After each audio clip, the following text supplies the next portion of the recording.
Castle Combe. This Motors TV live race day continues with the Castle Combe Saloon Car Championship, supported by national mobile windscreens ready to go. Tony Hutchings is the man on pole position as the race one winner. He was a bit late on parade, but he's there now, and Mark Wyatt is with him at the front of the grid. David Addison and Charlie Butler-Henderson trackside, looking forward to what's going to be another entertaining race from one of the most varied grids of saloon cars you'll see anywhere, Charlie. Yeah, we've got Rovers, Peugeots, BMWs, you name it, we've got Citroen, everything. Volkswagen, mentioned MG, Corsa, yeah, Vauxhall, yeah, Seat. Honda. And a Honda Integra towards the back there. We've got an absolutely fantastic lineup, and these are sort of cars that you can relate to if you're watching back at home, because you've probably got one of these cars parked outside your driveway, so it makes it all relative. So the one area this championship slips up in is that there don't seem to be any Alfa Romeos on the grid. I think we have had one or two in the past, but what tends to happen is that the owners just park them for others to admire rather than go racing. So that leaves you with the hot hatches and the coupe of the Audi TT of Tony Hutchings on pole. He was a delighted race winner, wasn't he, at the end of race one? Now, can he do the double? He's had just the one win this year, whereas Will de Claudio and Russell Akers, who were the class winners earlier on, were also class winners a month ago here for the opening event of the season. So Tony Hutchings looking to try and score his second win. Now, Mark Wyatt behind him ran well in the first race once he'd worked his way up into second spot, and now of course it is a drier road that he will have to contend with, and I just think that might slightly work to the advantage of the Astra. Let's find out. Yeah, let's have a look, because he made a couple of mistakes, didn't he, at Quarry Corner, trying to do the pass on some of his opposition. But we really, if I can spit my words out, we really did actually see the Peugeot of our camera car, the green 106 of William de Claudio, really struggling to get the power down of that little Peugeot that's obviously got way much more power than what you'd think of it from looking at it from the outside in these treacherous conditions. He wasn't a happy chappy and had a little knock on the last corner. The orange Peugeot there going through the shot. Tony Dolly, I mentioned him before the first race. We didn't really see very much of him, but Tony normally goes well, but was rather anonymous in the first race. And Tony Hutchings, with whom Tony had a collision at the equivalent televised meeting last year, makes his way up towards the grid. Thought I saw a trace of smoke from the front of the Bob Ballard Seat there. Yeah, let's just have a look at the front left corner of the Seat. It might just be the way that it's having its tyres warmed up and the way it's weaving around. It might be a bit more serious than that. No, that doesn't look normal at all, no. You can see the other guys warming up the tyres. Not that I'm disagreeing with you, David. Well, don't have an argument in the commentary box. But yeah, that bit of smoke is a little bit unusual, really. So probably a bit of rubbish or maybe oil overfilled. There you go. You there can it see is, yeah. That looks like it's coming from the engine, so may spilt a bit of oil maybe on the exhaust manifold, possibly. Let's keep an eye on that throughout the race just to see if that burns off or if it's a terminal problem. Yeah, I mean, if it's oil, we don't want that going on the road either. That's going to make things a bit treacherous for those around him. So, yeah, we'll keep an eye to Bob Ballard's car. Grid starting to form up, and this race is going to be 12 minutes long around Castle Combe. And you're riding with Will de Claudio. He's got Kermit the Frog there as extra ballast strapped to the front. And 12 minutes of racing just about to get underway.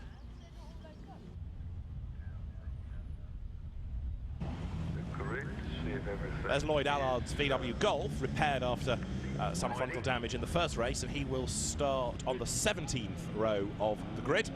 And that's not last, because there's Guy Parr's patched up Fiesta and Matthew Smith, whose MG we lost very early on in the first race. That was the car we saw parked by the side of the road.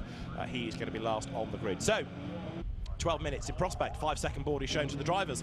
Everybody now looks towards the lights, which are on red. 5 will come on. All will go out. Everybody leaves the line now. Good start by Tony Hutchings, and again Mark Wyatt slow off the line, and a really good start by Will de Claudio this time around in the Peugeot 106, who tries to go around the outside of the Audi on the way up towards Quarry. It's brave. I don't think it's going to work. The recovering Wyatt is third, and look at this. You can see how wide Castle Combe is at that part of the circuit as they run 3-4 abreast, heading up towards Quarry on lap 1. Hutchings leads. De Claudio is second. Third is Wyatt, and fourth is everybody else. Bob Ballard just ahead of Mark Fennell. Kevin Bird in the 1 Series going around the outside. And Tony Dolly, who gets all sideways. Hang on to it, Tony. He does. And the garage owner then fires his way now up towards the S's for the first time. Great battles raging on there in the mid-pack, look, as they all break for the S's for the first time and wriggle their way through, including the rapid Ford Fiesta you can see in the hands of Charles Hyde Andrews Bird, who's running not that far away from his dad in the BMW 1 Series. Right, Will de Claudio here, hard at work.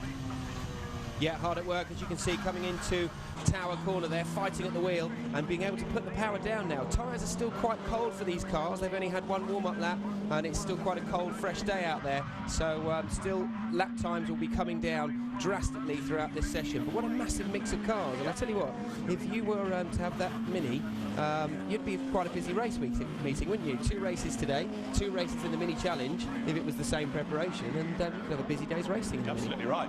Well, Tony Hutchings leads at the end of the lap. Through they pour. There's Kevin Bird's BMW 1 Series. And there, look, diving through on the inside line, heading down towards Camp Corner, is the MG-ZR, an increasingly popular car in this class of racing, in fact. And going through there is Carlton Williams. There goes Russell Akers. Now, he's had a bad first lap, hasn't he? Number 2, Astra, from the 3rd row of the grid. He's only 11th. And Lloyd Allard, absolutely storming. He's gone through 13th, and he started 34th on the grid, and he's now up into 12th, 11th, rather, coming out of Quarry, just picking them off. What a first lap, 20-odd cars past. Yeah, a bit of damage in the last race, and here we go, popping up another one now with just passing Charlie Hyde, Andrews Bird there on the inside. So great move, and let's keep watching that car because that is absolutely flying. So mistake made in the last race, but definitely not in this one. It's stonking on. Good old VW Golf power there. And Charles Hyde Andrews Bird, or Chav for understandably abbreviated reasons, is leading his class, in fact, because Russell Akers' poor first lap in the Astra means that Chav is up into the lead of the class. Now, Tony Hutchings accelerating down towards Camp Corner. Will de Claudio doing his best to stay with him. And then in 3rd place, you've got Mark Wyatt. So we've kind of got what we had early on in race 1, and that's Tony Dolly, who's gone way off, heading back towards something resembling tarmac. Tony, you're letting me down today here. Bit anonymous in the first race, where he finished only 9th. Now he's gone rally crossing. Leaders have gone by, and now Tony Hutchings getting into his stride. He's done the best lap of the race, but smoke seems to have subsided on Bob Ballard's Seat. So we're on to lap number 3, 9 minutes still on the clock, as there is Bob Ballard coming up now towards Quarry. Car looks okay. It's also clouding over a bit at Castle Combe.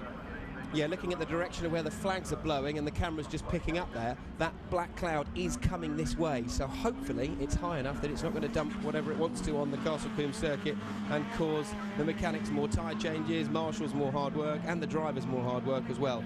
So as we're watching the Seat versus Mini there, the Mini bouncing around on the Castle Combe circuit. And back to the Audi there, screeching of those front tyres and running extremely wide, using every single inch of road. Well, he's paid for it today, he's entered, so we might as well use it, mightn't he? Will de Claudio is much closer. Does the Audi have a problem, or is Will de Claudio just a hero? This gap was 9/10 at the start of the lap.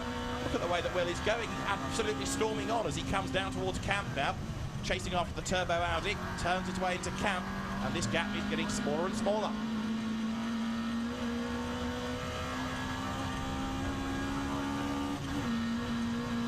So on board there with our camera car, Will de Claudio just done the fastest lap of the race at 1 minute 16.8.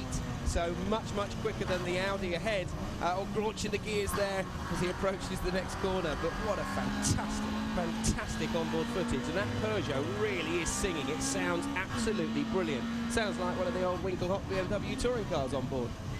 So through the chicanes, kissing those curbs as best as possible, not touching those tyre walls. As you saw in the Formula Ford race earlier, it causes damage to the cars. And this is a flat-out drag now, absolutely flat out, leaving old Paddock behind, coming up to Hammer Down. And it's not called Hammer Down because it's flat out. It's a local part of the circuit on the left-hand side. So through Tower Corner, back on the power, using every inch of road. Braking, not changing gear for this. It goes to show how fast this chicane is, called Bobby's. And we approach then the pit complex, which is Camp Corner, which is extremely fast. Got a back marker on our left-hand side. We're just honing in on that Audi, and the back mark hasn't done us any favours because we've now got to slow down more than what we need to. Kissing the curb on the inside, and then up into 4th gear, flat out for a good drag up, approaching 120 miles an hour. And it all feels so fast, doesn't it, from on board, where you can hear the noise, totally different from the external shots and sounds of the car. So up they come then now with 6.5 minutes on the clock into Quarry Corner. Will de Claudio driving his heart out here. I'm not convinced he can get onto terms with Tony Hutchings, but it's interesting that he's staying ahead of Mark Wyatt, who still seems to be suffering a bit with push understeer on that car. Comes out of Quarry in 3rd place, Mark Wyatt, who is a race winner around here, record holder around here in these cars as well, so can normally do a very good job as Tony Hutchings leads the way. The gap that he had was 9/10. It fell to 4/10. It went back up to 8/10 last time around. And the three leaders well clear of Mont Ballard, who is fourth in the Seat. Tony Dolly, by the way, after his off-track excursion, is in 13th place. Next target being Anne King's MGZR up the road. Gap's down again a little bit. Is it between the leaders? There are certain parts of the circuit where Will de Claudio looks the stronger, or maybe it looks the braver. I just think that Peugeot is so much more nimble than the Audi. The Audi is a bigger, more cumbersome car, and that Peugeot is just a little bit more nimble. Or Will de Claudio, with that sort of foreign-sounding name, is just a little bit braver and a bit crazier through these fast-flowing chicanes here at Castle Combe. And there's the Honda Integra, car number 67. That was Jeff Wade getting it crossed up. Thankfully, no damage. Loses a place or two. Carries on. And more variety there, because you've got a glimpse of the Volkswagen Lupo of David Rose that we haven't seen very much of. Replay here of what happened to the Honda Integra. This is up at Quarry. Is it self-induced? No. No, he got Lupo. He got absolutely Lupo'd and then coursed after that. So Volkswagen and Vauxhall beat Honda for that section of the circuit. Great racing, even further back down the field. Right, Tony Dolly has responded and he's up into 12th place. There you can see he's just gone past Anne King, who gets faster every season with her MG. Tony Dolly still pushing on. Next target being Der Adash, who is now in 11th place. There is the second duel, because Will de Claudio in traffic has lost out to Mark Wyatt, so the gap is down, noticeably down, second to third. Mark Wyatt, last time through, did the best lap of the race. They come now through the traffic. They're all being really brave in those back markers. Tony Hutchings can't afford to lose a split second, nor can de Claudio, nor can Wyatt. Oh, that Peugeot, that green Peugeot that we're looking at there, it absolutely looks on rails through those chicanes. It really does look fantastic, seeing him fighting the wheel, the suspension working overtime. And you just want look one, at don't it. you? It sounds fantastic when we're on board. Yeah. And look at it, chasing down that Audi. So top three still could be anyone. We've got 4 minutes remaining, and Wyatt has just done the fastest lap, 1 minute 16.8. And de Claudio there lapping half a second faster than the leader. That may have been down to traffic, to be fair. Will de Claudio there under pressure for his second place, and Mark Wyatt looking for a way through, but there just is no gap, is there? Again, no. The Astra with a touch of understeer, but Mark Wyatt is right there. He's looking very serious now for second place. Yeah, he is looking pretty good. So we will resume play in 2 seconds' time.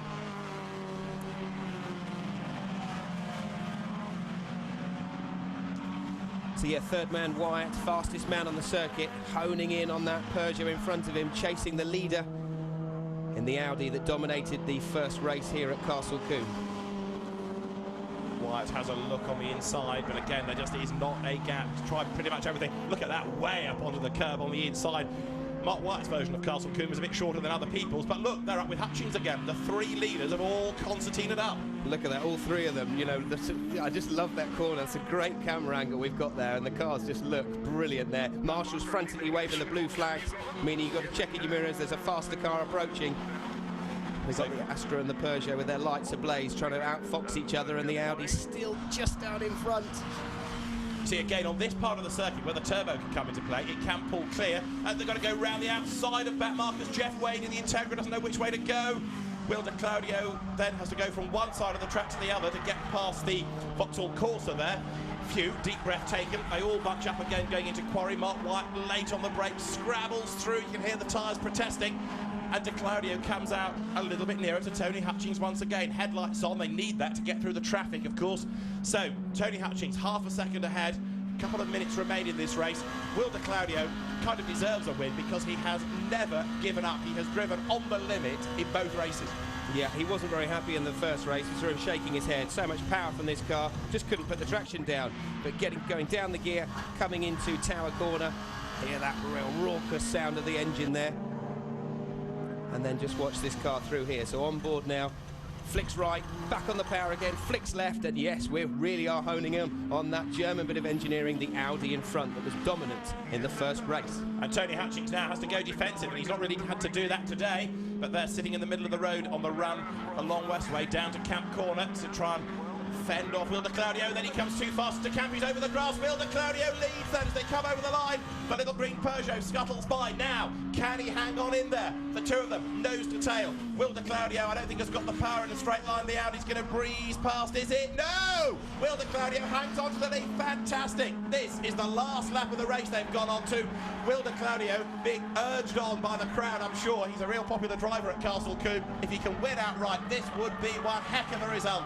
Right, we need the back markers to play into his hands, and he needs to make that tiny little Peugeot 106 the widest thing possible. So it's looking good at the moment. He's still pulling away. He is so much quicker through the corners than the Audi, but that Audi's just got so much more top-end straight-line speed, so he'll be looking in his mirrors. We can't see his eyes because of the dark visor, but he's still got it, so back markers need to play into his hands desperately here. And Tower is often the last opportunity you get, and Tony Hutchings wasn't close enough there to take advantage of that.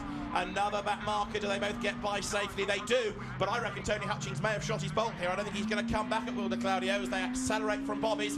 There's a small gap between them. Now, granted, the turbo might help the Audi get back onto the tail, but Will de Claudio looks like he's going to be able to hang on in there. They come towards Camp Corner. It's going to be an outright win for the Peugeot 106. Will de Claudio wins a tremendous race. What a drive over the line. Look how delighted he is.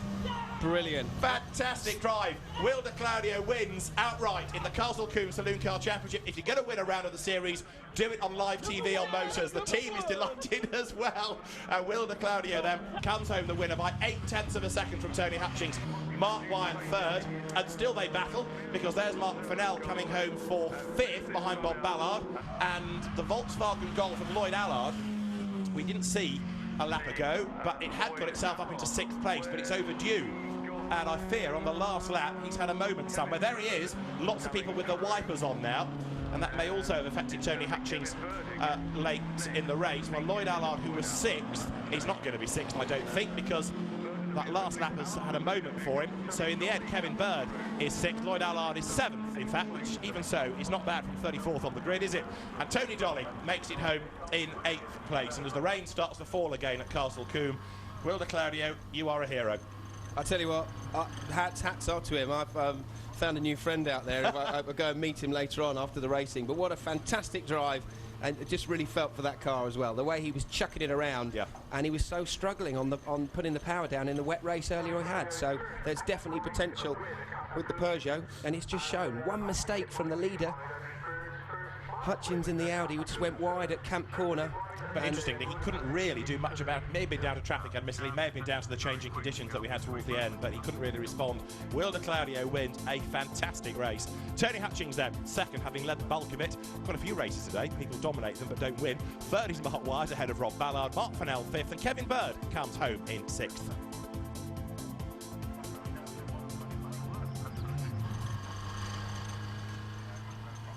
So Will de Claudio making his way back to the pit lane. 0.8 of a second was that winning margin in the end, but blimey, did he work hard for that. And he's still celebrating, finding people to wave to. And the nice thing about Castle Combe is there's always a good reception from the fans here to race winners. They have just witnessed a great drive by Will, who makes his way now into the pit lane.